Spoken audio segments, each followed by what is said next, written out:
오늘 하나님 말씀 마태복음 11장 25절에서 30절입니다. 마태복음 11장 25절에서 30절 제목은 내가 너희를 쉬게 하리라. I will give you rest. 이렇게 되겠습니다. 25절부터 30절까지 제가 천천히 읽어드릴 테니까 함께 속으로나 혹은 작은 소리로 소리를 내시며 같이 읽으시면 되겠습니다. 그때 예수께서 대답하여 이르시되 천지의 주제신 아버지여 이것을 지혜롭고 슬기 있는 자들에게는 숨기시고 어린 아이들에게는 나타내심을 감사하나이다. 옳소이다. 이렇게 된 것이 아버지의 뜻이니이다. 내 아버지께서 모든 것을 내게 주셨으니 아버지 외에는 아들을 아는 자가 없고 아들과 또 아들의 소원대로 계시를 받는 자 외에는 아버지를 아는 자가 없느니라. 수고하고 무거운 짐진 자들아 다 내게로 오라. 내가 너희를 쉬게 하리라. 나는 마음이 온유하고 겸손하니 나의 멍에를 메고 내게 배우라. 그리하면 너희 마음이 쉼을 얻으리니 이는 내 멍에는 쉽고 내 짐은 가벼움이라 하시니라. 아멘. 미국 건국의 아버지라고 불리는 벤자민 프랭클린이 있었습니다. 그는 사상가였어요. 그래서 이 벤자민 프랭클린이 언제 많은 명언을 남겼는데 그가 남긴 또 유명한 세금에 관한 명언이 있어요. 뭐냐면요, 인생에서 피할 수 없는 두 가지가 있는데 하나는 죽음이고 하나는 세금이다, 이렇게 표현했어요. 네, 맞는 말이죠. 이 인생을 살아가면서 우리가 국가에 소속돼 있기 때문에 죽음을 피할 수 없는 것처럼 세금도 피할 수 없다, 그렇게 말했습니다. 근데 여기다가 만약에 한 가지를 더 덧붙이라고 한다면 여러분은 무엇을 덧붙이시겠어요? 인생에 피할 수 없는 것, 죽음과 세금 외에 하나를 더 덧붙이라 한다면 모르겠어요. 제 대답이 정답인지는 모르겠지만 저는 짐이라고 표현할 수 있겠어요. 짐에서 자유로운 인생이 없어요. 우리가 이 땅에 발을 붙이고 살아가는 동안에는 어떤 형태로든지 짐이 우리에게 지워지는 거예요. 그래서 이 짐이 때로는 그렇게 무겁지 않아서 견딜만 하기도 하지만 때로는 우리를 굉장히 짓누르는 그런 짐으로 우리에게 오는 거예요. 그러니까 짐에서 자유로운 인생은 하나도 없다는 것입니다. 선교사로 지내던 시절에 저는 해외여행을 많이 했어요. 밥 먹듯이 했다, 이렇게 표현해도 되겠어요. 굉장히 자주 했습니다. 근데 많은 경우 한국을 경유해서 호주로 들어왔어요. 그러다 보니까 짐이 많았어요. 왜 그런지는 여러분 아시겠죠? 선교지에서도 이렇게 몇 주간 생활하다 보면 그분들이 고맙다고 이렇게 뭘 주시는데, 지금 와서 하는 이야기지만 선교지에서 받은 것 중에 쓸만한 건 별로 없어요. 그냥 그 현지에서 뭔가 이렇게 기념품이라고 주시는데 예를 들어서 현지인들이 입는 옷이라든지 이런 건데, 그래도 주신 선물이니까 가져와야 되잖아요. 다 챙겨서 와야죠. 하나도 빠뜨리지 않고. 그런데 이제 한국을 경유하면 한국에서는 뭔가 좀 이렇게 싸고 괜찮은 것들을 사오면 여기 오면 다 요긴하게 쓰이니까 최대한 다 넣는 거예요. 그러다 보니까 호주로 들어오는, 한국에서 호주로 들어오는 비행은 항상 짐이 넘쳤어요. 자, 그런데 이제 여러분 이렇게 물을 거예요. 아니 항공사마다 가져올 수 있는 짐의 중량이 한계가 있으니까 해봤자 얼마나 가져오겠어요. 뭘 이렇게 짐을 많이 가져왔다고 말씀하세요 하시는데, 이런 의문을 가진 분을 위해서 제가 그때 어떤 식으로 짐을 가져왔는지를 간단하게 설명을 해드릴게요. 저는 우선 항공사의 우수 고객이었습니다. 선교차 여행을 많이 다니니까 그냥 자동적으로 우수 고객이 될 수밖에 없죠. 우수 고객은 짐을 2개를 붙일 수 있습니다. 그래서 붙이는 짐은 23kg까지 되죠. 근데 당시에는요 좀 그렇게 빡빡하지 않았어요. 25, 26 이렇게 해도 봐줬어요. 또 저만의 비법이 있죠. 이렇게 가서 툭 올려놓는 척 하면서 이렇게 바퀴 하나를 쇠에다가 이렇게 걸치고 올려놓는다든지 이렇게 하면 한 2kg 정도 빠져요. 그것도 안 되면 막판에 가면 또 바쁘니까 또 통과시켜 주기도 하고 이런 여러 가지 머리를 많이 굴린 거예요. 자, 짐 2개 25kg 잡고 하면 50kg죠 벌써. 그 다음에 이제 기내에 끌고 들어간 것도 가져갈 수 있잖아요. 거기 또 무거운 거 위주로 집어넣어서 한 10kg 만들어서 이제 가벼운 척하면서 이렇게 끌고 가는 거예요. 거기다가 이제 노트북 가방이 있잖아요. 노트북 가방에도 제일 무거운 걸 사이사이 끼워 넣으면 또 한 5kg 돼요. 거기다가 양복 가방이 또 가져갈 수 있어요. 양복 가방도 양복이 들어가면 홀쭉한데 거기 안에 또 다른 것들 막 끼워 넣으면 두툼해지면서 거기도 한 5kg 돼요. 그것으로 끝나느냐? 겨울에는 외투가 있잖아요. 외투 안에 사이사이에 무거운 것들 끼워놓고 여기 끼워놓고 막 하고 가면 이것도 한 벗어서 올리면 한 5kg 돼요. 합쳐서 80kg가 넘는 거예요. 여러분 상상이 되세요? 80kg 이상의 짐을 가지고 이렇게 여행을 자주 했다는 것입니다. 놀라운 것은 그렇게 여행하면서 한 번도 오버차지하지 않았어요. 예, 하나님의 도우심이죠. 이런 식으로 많이 다녔다는 겁니다. 자, 그런데 이렇게 눈에 보이는 짐은 이게 한계가 있어요. 그 이상을 질 수는 없는 거잖아요. 그 이상 지면 그냥 쓰러지니까. 반면에 눈에 보이지 않는 짐이 더 큰 문제, 우리에게는. 어떤 짐입니까? 예, 눈에 보이지 않는 짐은 인생에 다가오는 많은 그 마음의 부담으로 다가오는 것들이 눈에 보이지 않는 짐이죠. 이런 짐을 지고 비틀거리는 경우가 많습니다. 심한 경우에는 뭐 그 짐이 너무 무거워서 꼼짝달싹 못하는 거예요. 육체적으로 못 움직인다는 게 아니라 마음이 너무 눌려서 어떤 것도 하고 싶은 의욕이 안 일어나고 그냥 세상이 이대로 끝나버렸으면 좋겠다는 생각을 가지게 될 때가 있다는 것입니다. 당장 우리 자신을 살펴봐도 그와 같은 인생의 짐 아래에서 신음하고 있지 않은 사람이 없지 않습니까? 재정의 짐이 있죠. 건강의 짐이 있죠. 불투명한 미래의 짐이 있죠. 관계의 짐이 있죠. 자식이 짐이다 뭐 이런 분도 있고, 부모님이 또 이렇게 병환으로 막 힘들으시면 또 사실 우리 지체들 가운데는 또 병원에서 이렇게 하는 부모님 자체가 그렇게 원하진 않았지만 짐이 되는 경우가 있다는 거예요. 자식들에게. 많은 경우에 우리는요 굉장히 다양한 짐을 지고 있는 거예요. 눈에 보이지 않는 마음의 짐. 근데 이게 이제 하나가 아니라 한 2개, 3개가 한꺼번에 우리에게 들이닥칠 때 우리는 참 힘든 때가 있습니다. 제가 어린이 선교사로 호주에 와서 처음 몇 년간은 아시아 태평양 지역을 본격적으로 다니기 전에는 호주 안에서 한인들 사이로 특별히 한인교회에서 어린이 연합 캠프를 많이 주관을 했어요. 그래서 아이들이 와서 캠프를 하고 2박 3일 동안 복음을 듣고 활동을 하고 이렇게 돌아가는데, 캠프 마지막 날 꼭 하는 게 있어요.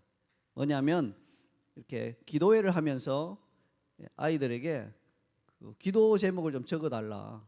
그래서 기도 제목 몇 가지 적어주면 그걸 보고 이 아이에게는 이런 기도 제목이 있구나 하는 걸 알 수도 있고, 또 하나 그거를 이제 담임 목사님, 연합 캠프니까 여러 교회에서 왔잖아요. 그 각 아이들의 담임 목사님께 그걸 이제 기도 제목 적은 걸 드려서 담임 목사님이 또 이 아이들의 상황을 알고 기도해 주실 수 있도록 기도 제목 적어대라 이렇게 하는데요. 기도 제목 중에 압도적으로 많은 게 여러분도 짐작하시겠죠? 뭡니까? 영주권을 받게 해주세요. 1번 영주권을 얻게 해주세요. 영주권을 허락해 주세요. 1번이 압도적으로 많았어요. 지금은 좀 덜한데 그 당시는 영주권 없이 지내는 분들이 굉장히 많았어요. 그러다 보니까 이 아이들이 집에서 눈만 뜨면 부모님이 영주권 어떻게 하죠? 뭐 영주권 받아야 되는데 이런 말을 계속 듣다 보니까 이 아이들도 그게 아예 그냥 이게 우리 집에 정말 제일 큰 짐이구나, 제일 큰 이게 해결돼야 될 문제구나, 아예 뇌리에 박혀버린 거예요. 그래서 굉장히 많은 아이들이 영주권을 얻게 해달라는 게 1번으로 기도 제목이 있었던 것입니다. 실제로 당시에 제가 어떤 분을 만나봤는데요, 그때 영주권 없이 살고 계셨는데 그분 표현이 이렇더라고요. 시드니 해변이 그렇게 아름답다는데 저는 그 해변에 가볼 시간도 나지 않고 어쩌다가 가봐도 전혀 아름답게 느껴지지 않는다는 거예요. 가도 거기 가서 앉아서 그 해변을 보면서도 영주권 어떻게 받을 수 있을까? 이 생각이 꽉 지배하고 있으니까 그 해변이 아름답게 느껴지지 않는다는 것이. 그만큼 짐은요 우리에게 굉장히 어려운 것입니다. 인생에 이런 짐들이 몇 가지가 이렇게 겹쳐서 오면 굉장히 힘들어져요. 자, 그러면 그 영주권이 해결되면 짐은 없어지나요? 그게 아니죠. 잠시 이게 좀 노임 받았나 싶지만 얼마 지나지 않아서 또 다른 짐이 덮쳐오는 것입니다. 자, 그런데 더 큰 문제가 있어요. 우리 짐이 이런 눈에 보이는 짐 혹은 마음의 짐에서 그치지 않는다는 데 있어요. 이 모든 짐을 압도하는 짐이 우리 인생 가운데 있습니다. 엄청난 짐입니다. 그것은 우리가 해결할 수 없는 짐입니다. 바로 죄의 짐입니다. 우리가 가지고 있는 죄, 우리가 가지고 태어나는 그 죄, 그리고 우리가 살면서 저지르는 죄, 이런 죄들이 짐이 되어서 우리를 짓누르고 있는데 그 죄의 짐이야말로 우리 인생에서 가장 압도적이고 우리가 처리할 수 없는 짐인 것입니다. 이 짐이야말로 인생을 정말로 비참하게 만듭니다. 이 죄짐에 관해서 가장 심각한 것은 뭡니까? 다른 짐들은 짐이란 걸 느껴요. 그래서 이걸 해결해야 되겠다는 생각이 들어요. 근데 이 죄의 짐은 많은 경우에 그걸 못 느낀다는 데 문제가 있어요. 우리 영이 죽어버렸기 때문에, 우리 마음이 하나님께 대하여 죽어버렸기 때문에 죄의 짐이 잔뜩 우리를 누르고 있어도 못 느끼는 거예요. 죽은 시체 위에 짐을 뭐 1톤을 쌓은들 2톤을 쌓은들 시체가 느끼겠어요? 못 느끼잖아요. 똑같아요. 이 영이 죽은 사람들은 죄의 짐이 아무리 눌러도 못 느낀다는 것입니다. 눈에 보이는 짐은 느끼잖아요. 제가 전에 한번 설교할 때 말씀드렸죠. 제가 결혼하고 얼마 안 되어서 고향 고령이죠. 대구 근처에 고령으로 내려갔는데 부모님이 굉장히 반갑게 맞아주시고 이렇게 이야기하시다가 이제 이거 좀 너희 자네 부부를 위해서 장만했네 하면서 이불 보따리를 주신 거예요. 겨울 이불 보따리예요. 이걸 서울까지 가져가야 되는 거예요. 대중교통으로. 제가 고속버스에 넣는 데까지 어떻게 했어요. 고속버스를 내리고 나니까 대책이 없더라고요. 그걸 가지고 이제 고속터미널 내려서 거기서 짐을 가지고 서울 수유리로 가는 몇 번 버스인지는 잊어버렸어요. 뭐 7-2 이런 버스겠죠. 그 버스를 타러 버스 정류장까지 가야 되는데 그게 한 몇백 미터가 되는 거예요. 계단을 올라가야 돼요. 고속터미널 가보시면 알잖아요. 계단이 좀 많아요. 이 계단을 낑낑하면서 이걸 가지고 올라가서 또 도로가에 또 이렇게 차가 쌩쌩 달린 도로가로 가서 이 짐을 버스 한 대까지 가져가야 되는 거예요. 근데 얼마나 땀이 비 오듯이 흐르고요. 나중에는 막 정말로 막 이게 화가 나서요. 이불 보따리를요 차도로 집어 던져버렸어요. 예, 인도로 던진 것도 아니고 막 얼마나 화가 나. 눈이 확 돌아가면서 갑자기 한순간 아무것도 안 보이면서 짐을 차도로 집어 던졌다니까요. 다행히 차가 안 와서 사고가 안 났지 차가 왔으면 제가 상당히 많이 난감할 뻔했어요. 이렇게 눈에 보이는 짐은 우리가 이걸 해결해야 되겠다. 정말 못 견디겠다는 마음이 들어요. 마음의 짐도 마찬가지잖아요. 마음의 짐도 누가 예를 들어서 직장에서 큰 사고를 쳐서 이제 곧 잘릴 것 같다 싶으면 막 밤에 잠을 못 자고 전전긍긍하죠. 이거 어떡하나? 이 문제를 어떻게 해결해야 되나? 내가 직장 상사에 가서 뭐라고 말해야 이분이 좀 화를 누그러뜨릴까? 이런 마음의 짐도 우리가 이걸 벗어버리고자 노력하는데 죄의 짐은 다르다는 것이 느껴지지가 않아요. 내가 죄의 짐이 있다는 게 느껴지지 않는 게 가장 큰 문제입니다. 여러분, 우리 몸에 찾아온 병 중에 제일 심각한 게 뭡니까? 안 느껴지는 거잖아요. 안 느껴지는 거. 통증이 있으면 가서 빨리 처리를 하는데 통증이 전혀 없다가 막판에 갑자기 쓰러져 죽어버리면 이게 최악의 병인 것이죠. 그런 것처럼 죄의 짐도 우리가 느껴지지 않는다는 것이 문제입니다. 그래서 인생에 있어서 이런 죄의 짐을 해결하지 못한 사람이라면요 예외가 없이 비참한 삶을 살 수밖에 없는데 이게 이제 두 가지 형태로 나타나요. 여러분이 어느 형태인지를 한번 생각해 보세요. 아니 근데 만약에 여러분이 죄의 짐이 이미 벗겨졌고 예수님께 거의 모든 죄의 짐을 다 맡겨버리고 자유하고 평안하다면 해당되지 않는 말이에요. 그러나 그렇지 않다면 두 가지 비참함 중에 하나에 속해 있어요. 자, 첫 번째 비참함은 뭡니까? 자기가 죄의 짐을 갖고 있다고 느끼고 알고 있는 거예요. 이건 그래도 양심이 살아있는 것이죠. 하나님께 대한 양심이 살아있는 것이에요. 그래서 내가 죄를 짓고 있다는 걸 알고 있고 내가 죄인이라는 걸 알고 있고요. 그러나 이 죄를 어떻게 해결해야 될지 몰라서 고민하고 번뇌하고 고통하는 것. 이게 바로 이제 첫 번째 유형이에요. 이 첫 번째 유형, 이 첫 번째 클래스에 들어간다면요. 현세가 비참해요. 지금 사는 삶이 비참하다는 거예요. 돈이 아무리 많고 인기가 아무리 많아도 내가 죄인이라는 것을 분명히 알고 내가 하나님 앞에 진노를 받을 죄인이라는 것을 알고 있다면요. 이 현세가 비참한 거예요. 근데 이 사람은 그나마 소망이 있어요. 그 다음 부류에 비하면 소망이 있다는 거예요. 두 번째 부류의 사람들은 모르는 거예요. 양심이 거의 많이 죽어버려서 내가 죄인이라는 것도 잘 알지도 못하고 뭐 누가 말해도 인정하려고 하지 않고 이런 사람들은 현세는 그냥 그럭저럭 이 세상 사람들이 사는 것처럼 그렇게 살아가요. 그러나 그들은 내세가 비참합니다. 죽은 직후에 하나님 앞에 설 때 그때부터 진정한 비참함이 시작되는 거예요. 죄의 짐을 해결하지 못하고 하나님 앞에 선다는 것은 참으로 비참한 일인 것입니다. 그러므로 여러분은 어느 쪽에 속해 있나요?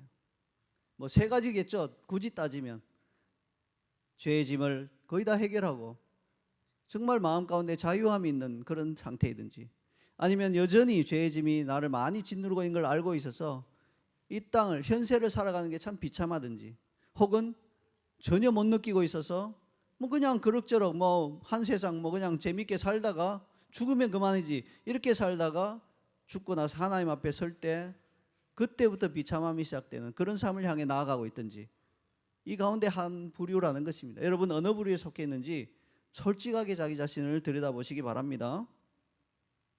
그래서 이것은요, 이 질문은 정말 우리 인생에 심각한 질문이 되어야 합니다. 심각한 고민이 되어야 합니다. 바로 이와 같은 고민을 가지고 있는 모든 인생을 향해서 예수님께서 오늘 말씀을 주신 것입니다. 예수님은 우리 모두가 가지고 있는 인생의 무거운 짐, 특별히 예수님이 강조하는 것은 죄의 짐이에요. 이 죄의 짐으로부터 쉼을 주겠다고 약속해 주고 계세요. 만약 이것을 우리가 그냥 마음의 짐 정도로 해석하면 어떻게 될까요? 여러분 예수님 잘 믿으면 모든 마음의 짐이 다 사라지나요? 병도 안 생기고 자녀들 착착 잘 되고 돈도 많이 주시고 그러나요? 아니잖아요. 예수님 지금 마음의 짐을 물론 이것도 이렇게 포함은 되겠지만 주로 지금 강조하고 계신 것이 바로 죄의 짐이에요. 너희가 어찌할 수 없는 그 짐, 이 죄의 짐을 벗겨주고 쉼을 주겠다고 예수님께서 약속하고 계세요. 이것이 복음입니다. 여러분 이것이 복음이에요. 좋은 소식입니다. 자, 그런데 이 좋은 소식에는 우리가 반응해야 될 부분이 있어요. 그냥 무조건 주시는 게 아니라 우리가 어떻게 반응할 때 주시는 거예요. 복음이란 게 그렇잖아요. 여기 정말 좋은 것인데 가질래? 할 때 가질게 하고 받아야지 그게 가져지는 거죠. 필요 없어 하면 그거는 좋은 소식이긴 한데 나하고는 해당 사항이 없는 좋은 소식이죠. 자, 그래서 예수님께서 쉼을 주겠다고 하는 이 복된 소식, 좋은 소식에도 반드시 조건이 있습니다. 우리가 그 어떤 조건을 충족해야지 그것을 우리 것으로 할 수 있다는 것이죠. 오늘 메시지에 그 안에 보면 세 가지 조건들이 나오는데요. 우리가 이 조건들을 만족시킬 수 있게 되기를 원합니다. 자, 첫 번째 조건을 알아보기 위해 25절과 26절을 함께 읽겠습니다. 그때 예수께서 대답하여 이르시되 천지의 주제이신 아버지여, 이것을 지혜롭고 슬기는 자들에게는 숨기시고 어린 아이들에게는 나타내심을 감사하나이다.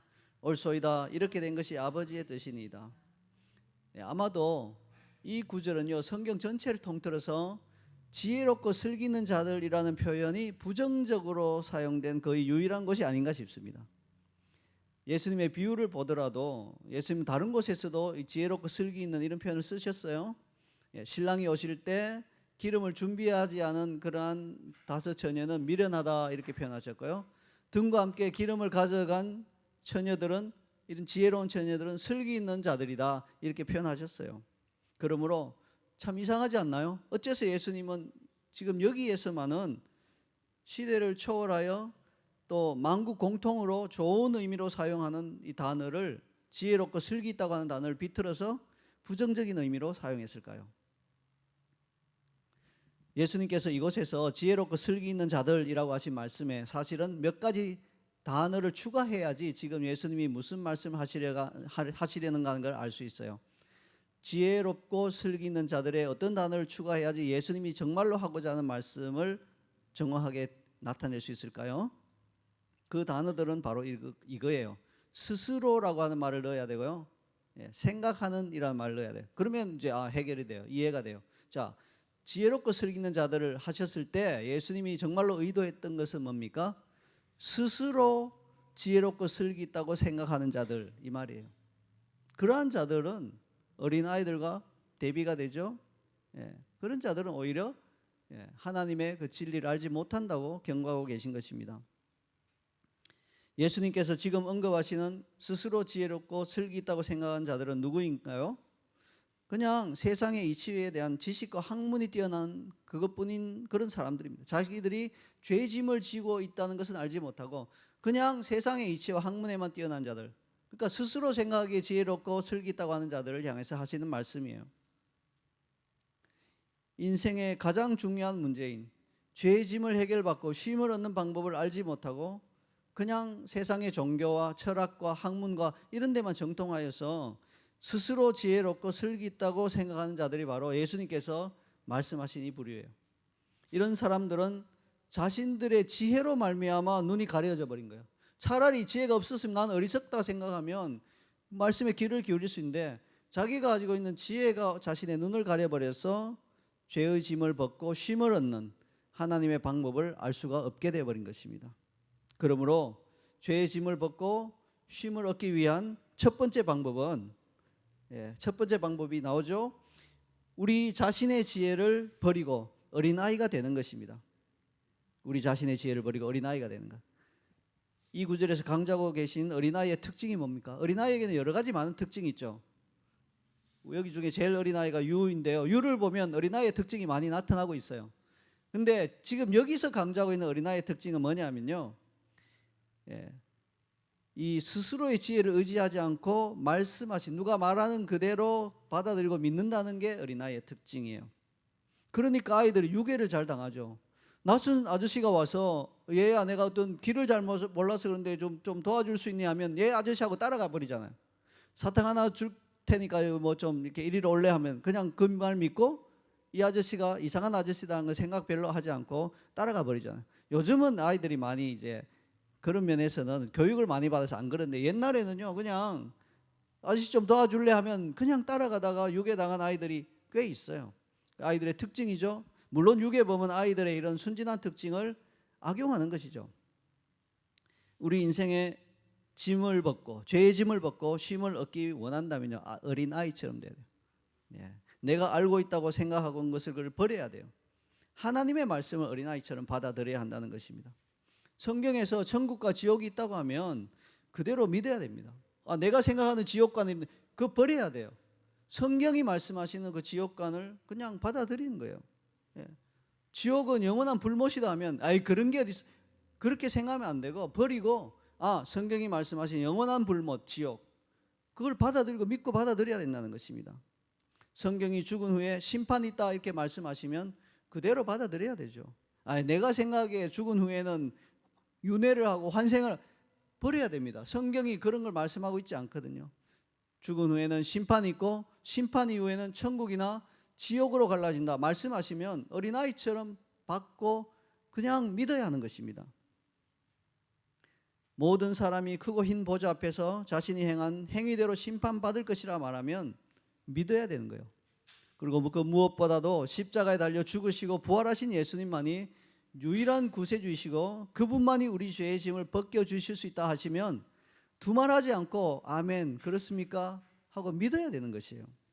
이렇게 해야 어린아이와 같이 될 수 있고요, 아버지께서는 이런 자들의 마음의 진리를 드러내 주시는 것입니다.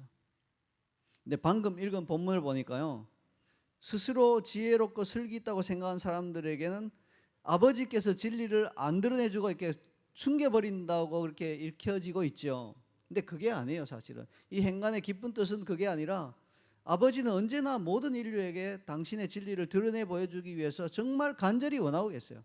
그런데 자기 생각이 자기 눈을 가려서 스스로 숨겨버린 거예요. 진리로부터 등을 돌려버리고 눈을 돌려버리는 것이에요. 아버지는 아무리 보여주시고자 해도 자기 스스로 눈을 돌려버린다는 것입니다. 자, 그러면 내가 스스로 지혜롭고 슬기 있다고 생각하는 그런 사람인지 아니면 어린아이와 같은 그런 사람인지 어떻게 알 수 있을까요? 진단하는 방법이 있습니다. 어렵지 않아요. 간단합니다. 만약에 내가 진정으로 죄의 짐을 벗고 쉼을 얻지 못한 상태인데도 불구하고 내 삶에는 아무런 문제가 없다고 생각하고 살아간다면, 태연히 그렇게 살아간다면 나는 바로 스스로 생각하기에 지혜롭고 슬기 있는 자들입니다. 반면에 그렇지 않고 내 삶에 있는 죄의 짐의 무게를 느끼며 고통스러워하고 이것을 벗기를 간절히 원하고 있다면 나는 어린아이와 같은 자입니다. 여러분은 어느 쪽인가요?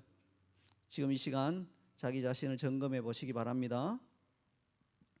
자, 그 다음으로 하나님의 약속을 우리 것으로 만들기 위해 우리가 만족시켜야 할 두 번째 조건을 알아보기 위해 27절을 함께 읽겠습니다. 내 아버지께서 모든 것을 내게 주셨으니 아버지 외에는 아들을 아는 자가 없고 아들과 또 아들의 소원대로 계시를 받는 자 외에는 아버지를 아는 자가 없느니라. 방금 읽은 것처럼 죄의 짐을 벗고 쉼을 얻기 위한 두 번째 방법은 아들을 통해서 아버지를 아는 것입니다. 자, 아들을 통해서 아버지를 아는 것. 성경은 이렇게 분명히 말씀하고 있는데도요, 그렇게도 생각하지 않는 분들이 또 있어요. 뭡니까? 스스로 지혜 있다고 생각하는 사람들이 이렇게 말해요. 아니, 세상에 많은 종교가 있고 다 그 종교마다 다 뭐 이렇게 창조주 혹은 뭐 어떤 신을 믿고 있는데 왜 꼭 하나님이란 분만이 또 참신이라 그러고 또 그분께 가려면 꼭 예수님밖에 없다 하느냐? 그건 나는 동의할 수 없다. 이런 분들이 있다는 거예요. 그러면서 자주 하는 비유가 있죠. 산이 있는데 산 정상에 올라가는 길은 많다. 남쪽으로 가도 되고 북쪽으로 가도 되고 다 이렇게 열심히 올라가다 보면 산 정상에서 다 같이 만난다. 자기 생각으로 자기 지혜로 스스로 지혜 있다고 하면서 그렇게 주장하는 분들이 있다는 것입니다. 근데 아닙니다. 1000만 번을 말해도 아닙니다. 성경은 하나님께서 아들을 통해 아버지께로 가는 길 외에는 모든 길을 다 막아 놓았다고 말씀하고 있다는 것이에요. 막아 놓았다 하시면 막아 놓은 거구나. 예수님 외에는 길이 없구나. 아들 외에는 길이 없구나. 이렇게 어린아이처럼 받아들여야지 아닌데요 하고 또 성경을 반박하기 시작하고 하면 스스로 지혜 있는 자가 되는 것입니다. 성경의 선언을 무시하고 자신의 지혜를 의지해서 굳이 다른 길로 꼭 끝까지 올라가서 내가 확인해 보겠다. 이렇게 되면 어떻게 될까요? 인생이 끝나고 다른 길은 없었네. 그때 가서야 확인할 수 있어요. 늦은 것입니다. 멸망이 기다리고 있을 뿐인 것입니다. 자, 그렇다면 어째서 반드시 아들을 통해서만 가능하게 되는 걸까요? 하나님은 왜 아들이라는 그 방법만을 통해서 나에게 오라 하고 계신 것일까요? 그 이유는 하나님께 문제가 있는 게 아니고 우리에게 문제가 있기 때문에 그래요. 우리에게 죄라고 하는 해결할 수 없는 문제가 있기 때문에 아들을 통해서만 오게 규정하신 거예요. 그렇게 하실 수밖에 없었던 거예요. 자, 이렇게 예를 들어 볼게요. 커다란 회사에 돈이 많은 회장님이 계세요. 그런데 어느 날 이 회장님의 사랑하는 아들이 납치되어서 인질로 잡혔습니다. 인질 보면서 전화가 온 거예요.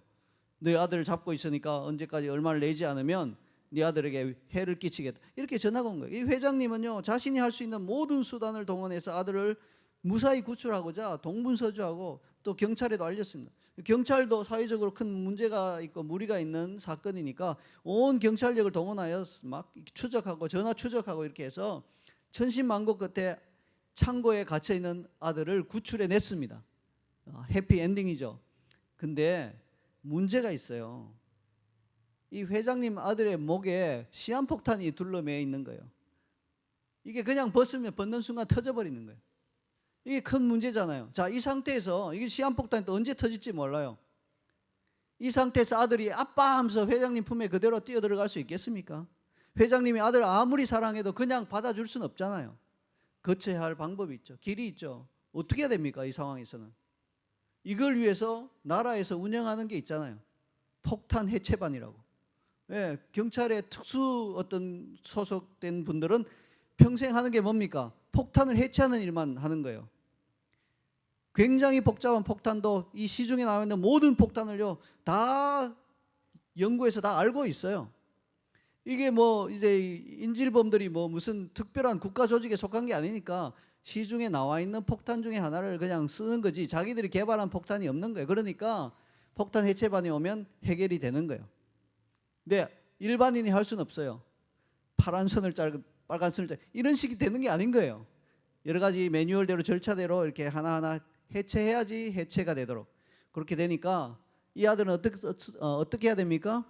기다려야 되죠. 아빠에게 가기 전에 폭탄 해체반이 와서 안전하게 이걸 해체하고 난 다음에 아빠에게 딸려가서 뛰어들어가서 그 품에 안겨야 되는 거죠. 똑같습니다. 우리에게는 죄라고 하는 시한폭탄이 우리에게 장착이 돼 있어요. 태어날 때부터 가지고 있고요. 우리가 죄를 지으면서 더 그 시한폭탄을 더 크게 하고 더 빨리 촉진시키는 거예요.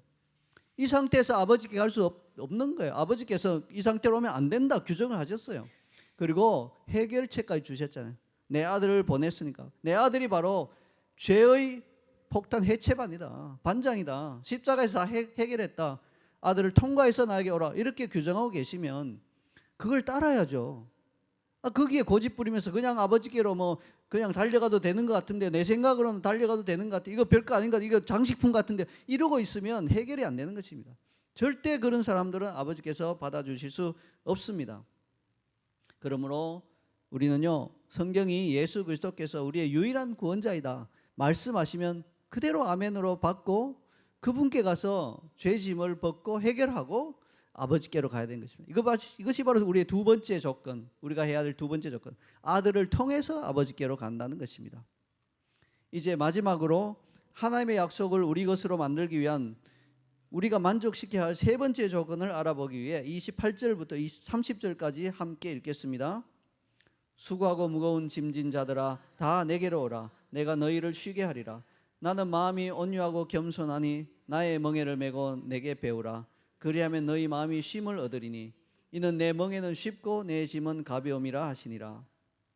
이 구절을 통해서 우리는 죄의 짐을 벗고 쉼을 얻기 위한 세 번째 방법을 알게 됩니다. 자, 그것은 뭡니까? 예수님의 멍에를 메고 그분께 배우는 것입니다. 예수님의 멍에를 메고 그분께 배우는 것. 우리가 흔히 하는 착각이 있죠. 그리스도인들이 흔히 하는 착각이 있어요. 뭡니까? 죄인이 예수님께 오는 즉시 모든 죄짐을 다 벗고 완전한 쉼을 얻는다는 착각이에요. 아닙니다. 물론 세상에서 방황하던 죄인이 예수님께 와서 감격 가운데 그분을 구주로 맞아들이면 근본적인 죄의 짐은 벗겨져요. 지옥에 갈 수밖에 없는, 멸망할 수밖에 없는 그 죄의 짐은 벗겨지지만 그가 삶을 살아오는 동안 쌓아놓았던 모든 죄의 짐은요, 서서히 벗겨지는 것이에요. 한순간에 해결되지 않습니다. 그래서 예수님은요, 우리 마음이 진정으로 쉼을 얻고자 한다면 멍에를 메고 배우라, 그렇게 말씀하세요. 아니, 예수님께 오자마자 그냥 다 벗겨지고 모든 죄짐이 벗겨지고 우리 마음이 다 쉼을 얻으면 배울 이유가 뭐 있어요? 배우라 하시는 것은 뭐가 전제되어 있나요? 시간이 걸린다. 구원은 받고 큰 원죄, 죄짐은 벗겨지지만 너가 삶 가운데서 쌓아놓았던 모든 작은 또 크고 작은 죄짐들은 서서히 벗겨져야 한다. 그러니까 그게 벗기는 게 내가 그냥 한꺼번에 확 걷어가 줄 수도 있지만 나는 그렇게 하기를 원하지 않는다. 너가 변하기를 원한다. 그러려면 나한테 좀 배워라. 나도 멍에를 지고 십자가까지 갔다. 내 멍에를 지고 너도 좀 배우라. 그러면 너의 죄짐이 하나씩 벗겨질 것이다. 이렇게 말씀하고 계신 것이에요. 사람마다 정도의 차이는 있지만 뭔가를 배우고자 한다면 시간과 노력을 들여야만 합니다. 그렇죠? 호주는 몇 살이 되면 법적으로 운전을 해도 괜찮습니까? 저도 잘 몰라서 어제 구글 찾아보니까 16살이다 하더라고요. 예, 여기 16살 다 돼가는 친구들도 있죠. 이미 지난 친구들도 있고요. 자, 운전을 정말 하기 원하는 아이들은요, 몇 살 생일을 기다릴까요? 16세 생일을 기다리겠죠. 그래서 딱 16세 생일 되면 됐다 하면서 뛰쳐나서 아빠 차 키 받아가서 막 타고 갈 수 있나요? 아니죠. 16살 됐다고 되는 게 아니고 법적으로만 되게 돼 있고 이제 그 다음 단계를 거쳐야 돼요. 뭡니까? 러너 면허를 따야 되죠. 자, 그럼 러너 면허를 땄어요. 시험을 쳐서 합격해서 L자 하고 뭔가 그럴듯한 라이센스 같이 보이는 이걸 받았어요. L자. 와, 됐다 하고 차 몰고 나가도 되나요? 아니죠. 또 거쳐야 할 과정이 있잖아요. 그냥 정식 면허를 가진 사람 옆에 태워서 뭐 120시간인가 뭐 150시간 타야 되잖아요. 이런 훈련의 과정, 배우는 과정을 거친 다음에 비로소 내가 그것도 빨간 피를 달고 혼자 몰고 나갈 수 있는 거죠. 그런 것처럼 뭔가를 배운다는 것은요, 많은 시간을 들여야 하는 경우가 많아요. 근데 배우는 거에 따라서 시간의 투입량은 달라지는 거예요. 예를 들어 자전거. 여러분 자전거 다 탈 줄 아시죠? 설마 어른인데 자전거 못하는 분 안 계시겠죠? 얼마나 시간이 들어서 배우셨나요? 하루 이틀이면 되죠, 자전거야. 근데 운전은 다릅니다. 시간이 훨씬 더 많이 걸립니다. 만약에 비행기 조종하는 걸 배우려 하면 네, 몇 년이 걸릴 겁니다. 운전하고 또 다른 차원이에요. 자, 우주선의 조종사가 되려 하면 네, 비행기 조종사는 또 다른 차원에 막 그 중력 테스트 이겨내고요, 막 다 해야지 우주선 조종사가 되는 거예요. 완전히 다릅니다. 그죠? 그러니까요, 뭔가를 배운다는 것은 굉장히 시간이 많이 걸리는 겁니다. 자, 그러면 예수님의 멍에를 메고 예수님께 배우는 데는 얼마나 많은 시간이 걸릴까요? 여러분 한번 생각해 보세요. 하루? 이틀? 아니에요. 그럼 열흘? 한 달? 아니에요. 1년? 5년? 아니에요. 평생 걸리는 겁니다. 예수님의 멍에를 메고 배우는 데는요, 평생 걸리는 거예요. 자, 이렇게 말하면요, 맥이 쫙 빠지면서 아니 한 며칠에서 한 몇 주일에서 이렇게 배우고 끝내야지 이거 어떻게 평생 걸린다는 말입니까? 이렇게 낭망하는 분이 있을 수 있습니다. 그러나 여러분 좋은 소식이 있어요. 뭡니까? 두 가지 좋은 소식이 있네요. 첫 번째 좋은 소식은 예수님의 멍에는 쉽고 그분의 짐은 가볍습니다. 반면에 죄의 짐은 우리 영혼을 짓누르고 견딜 수 없이 무겁습니다. 여러분이 죄의 짐의 무게를 못 느껴서 그렇지 실제로 한번 느껴보세요. 죽을 것 같을 거예요. 그 짐을 벗겨주고 가벼운 멍에를 메고 따르라고 하시니까 이게 좋은 소식이죠. 아니 그 무거운 죄의 짐을 벗겨주시고 가벼운 예수님의 멍에를 메게 하신다니 얼마나 감사합니까? 그 무거운 죄의 짐을 벗겨주셨는데도요 가벼운 예수님의 멍에를 거부한다면 구원의 은혜를 헛되이 받는 것이 되고 말 것이에요. 게다가 더 중요한 게 있어요. 예수님의 멍에를 거부하고 나는 풀려나온 망아지처럼 나의 마음대로 살 거야 하면 예수님의 멍에를 지지 않고 그냥 자유롭게 살 수 있냐면 그게 아니에요. 다시 무거운 죄의 멍에가 철커덕 내 목에 다가오는 겁니다. 이게 이제 바보 같은 짓이죠. 비유하자면 이런 거예요. 지옥행 특급 열차를 굉장히 빠른 속도로 간 특급 열차에서 예수님이 기적적으로 나를 구원하셔서 천국행 완행 열차에 태워주셨어요. 느린 것 같아. 그러나 확실히 천국으로 가고 있어요. 근데 가만히 앉아서 바깥을 보니까 이게 너무 느린 것 같아. 아니 빠른 거 타고 싶어요 하면서 기어코 그 완행 열차에서 뛰어내려서 빠른 지옥행 특급 열차를 다시 타러 가는 것과 똑같은 것이에요. 나는 예수님의 멍에를 지지 않겠습니다 선언하는 것은 나는 죄의 멍에를 다시 지겠습니다 하고 선언한 것과 똑같아요. 그러므로 우리가 그런 어리석은 짓 하지 마시고 좀 무겁긴 해요. 뭐 예수님 수준에서는 좀 가볍다 하시는데 솔직히 저 보면 우리 인간이 아직까지 타락한 그런 혼 가운데 있다 보니까 좀 무겁게 느껴져요. 그런데 놀라운 것은요 자꾸 지고 가다 보면 이게 가볍게 느껴지는 거예요. 자꾸 지고 가다 보면 처음에 질 때 막 무겁게 느껴지지 좀 지나면 이게 서서히 가볍게 느껴져요. 이게 참 죄의 짐과 반대예요. 죄의 짐은 처음에는 가벼운 것처럼 느껴지는데 알고 보니까 지나가 보니까 훨씬 내가 상상했던 것 이상으로 무겁게 느껴져서 그냥 그 죄의 짐 가운데서 허덕여서 끝장나고 마는데 예수님의 멍에는 반대라는 거예요. 처음에는 엄청 무겁게 느껴지는 것 같은데 그 멍에를 메고 배우고 따라가다 보면 점점 가볍게 느껴지는 거예요. 나중에는 졌나 이렇게 생각하지도 못할 정도로 가볍게 느껴지는 거예요. 왜? 내 마음이 기쁨으로 그 멍에를 지니까 무거움이 느껴지지 않는다는 것이에요. 그러니까 이 멍에를 쥐는 것을 여러분 거부하지 마시기 바랍니다. 그분의 짐은 정말로 쉽고 가볍습니다. 꼭 지시기 바랍니다. 두 번째 좋은 소식은 뭡니까? 비록 그것은 일생 동안 지속되는 과정이지만 배운 만큼 짐이 벗겨지고 마음이 쉼을 얻는다는 거예요. 만약에 우리가 이 짐을 이 멍에를 예수님의 멍에를 메고 배우는데 아무런 진전이 없고 일생 동안 배워도 똑같다가 천국 들어가는 순간 그냥 자유함을 얻고 좋다 이러면 누가 그걸 지르고 갈 수 있겠습니까?